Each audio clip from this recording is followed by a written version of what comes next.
Si le confinement a fait exploser les consommations de films et de téléchargements, il a aussi une conséquence beaucoup plus grave, puisque il y a quelques jours, le 27 mars dernier, Europol, qui est une agence européenne de police criminelle, a signalé une forte augmentation de l'activité de recherche en ligne de contenu pédopornographique.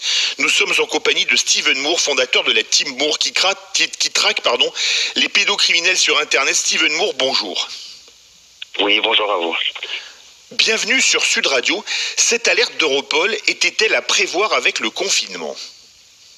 Absolument. Alors nous, dans notre cas particulier, nous avons constaté une explosion des contenus pédopornographiques sur toutes les plateformes. En fait, c'était déjà dramatique auparavant. Hein, il faut être précis.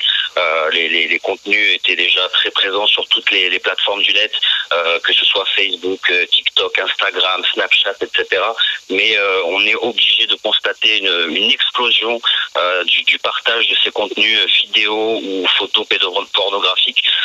Nous avons fait à maintes reprises des signalements ont été faits pour ces vidéos, pour ces contenus pédopornographiques qui sont totalement illégaux.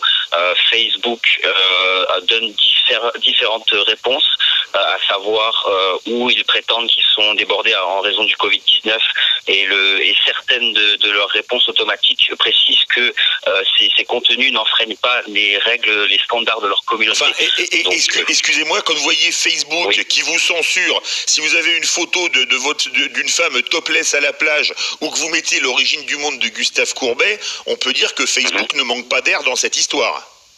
Alors, nous, je vous ai envoyé, je vous ai fourni des captures d'écran. Oui, je peux prouver, absolument. Je peux prouver des contenus pornographiques, pédopornographiques publics sur Facebook, signalés par l'ensemble de notre réseau Révolution, signalés par des centaines de personnes à travers le monde. Ces contenus sont toujours disponibles. On parle de viols d'enfants face caméra ou de photos d'enfants nus ou en train de se faire violer ou en train de pratiquer des fellations, etc. Donc, Facebook a une part de responsabilité là-dedans. Nous avions déjà mis en lumière ces agissements au mois de novembre avec mon groupe. Forcé de constater que rien n'a été fait sur la question. Le fait qu'ils prétendent que leurs algorithmes peuvent passer à côté de certaines choses, nous pouvons le concevoir. Par contre, il est inconcevable de penser que le fait que ces contenus soient signalés des centaines ou des milliers de fois, qu'ils soient toujours présents sur leur plateforme. Donc ces plateformes, ces grands groupes, que ce soit Snapchat, Instagram et Facebook en l'occurrence, sont responsables de ce qui est diffusé sur leur plateforme. Et alors justement, les pouvoirs publics, vous signalez ces affaires aux pouvoirs publics, donc police, justice, est-ce qu'ils ont les moyens de lutter contre la pédopornographie sur Internet ? Absolument, absolument. En fait, concrètement, théoriquement, ils sont en sous-effectif. C'est un fait, même s'ils le reconnaissent qu'à demi-mot jusqu'à présent, ils sont en sous-effectif. La plateforme Pharos, c'est une trentaine de personnes qui gèrent 230 000 signalements par an.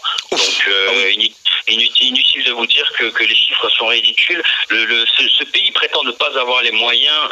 Nous avons prouvé, le réseau Révolution, toutes les équipes qui composent ce réseau ont prouvé que de simples bénévoles peuvent mettre en lumière des pédocriminels multirécidivistes, peuvent mettre en lumière des réseaux pédocriminels, peuvent aider au signalement de ces contenus qui sont illicites et les forces de l'ordre ou les autorités continuent de nier, de refuser l'aide de ces citoyens qui veulent uniquement, notre seul objectif finalement est de protéger les enfants et nous avons parlé avec le chef de l'État au sujet de ce que nous faisons, c'est-à-dire...